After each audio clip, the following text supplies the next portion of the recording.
मुझसे बेहतर मिल गया इसने मुझे छोड़ दिया। हाँ। कल को अगर मैं भरोसा कर लूं तो मुझसे और बेहतर मिलेगा, उससे भी छोड़ देगी, मुझे फिर से छोड़ देगी। नहीं, पक्का मैं कैसे यकीन करूँ यार? नहीं नहीं नहीं, मेरा ना भरोसा उठ गया, मेरे तुम्हारी हालत देख के आ गया, हंसी आ रही है मुझे तो अब। प्लीज माफ कर दो। ऐसे थोड़ी प्यार होता है यार, ऐसे ही होता है क्या प्यार? चांस नहीं देना चाहोगे ना यार? भाई, इतनी बड़ी उम्मीदों से बोला था ना भाई, मैं तो एक बार में धोखा खा चुका भाई, अब मेरा दिल गवारा। और एक बात बताऊं तुम्हें, वो जो तुम्हारा जो दोस्त था ना, उन दोनों की और इन दोनों की बात हो चुकी थी। उसने बोला कि भाई मेरे साथ में ऐसे करा है उसने, कल को वो तुझे भी छोड़ देगी लुक्स के लिए। अब तुम्हें एहसास हुआ इस बात का? वो उसने इसीलिए छोड़ा, इन दोनों की और उसकी बात हो गई थी, उन्होंने ही मुझे बोला था। यार अब तुम्हें एहसास हुआ कि जब कोई प्यार करता है उसे छोड़ के जाते हैं तो उसे कैसा लगता है?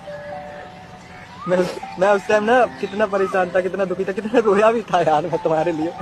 और आज तुम देखो भाई, तुम चांस देना नहीं चाहो, दे दो यार। वो कह रही थी यार, मैं चांस नहीं भाई, मुझे भरोसा नहीं है बिल्कुल भी। प्लीज सॉरी, क्या सॉरी? प्लीज मुझे क्या लास्ट बार सॉरी? माफ कर दो प्लीज।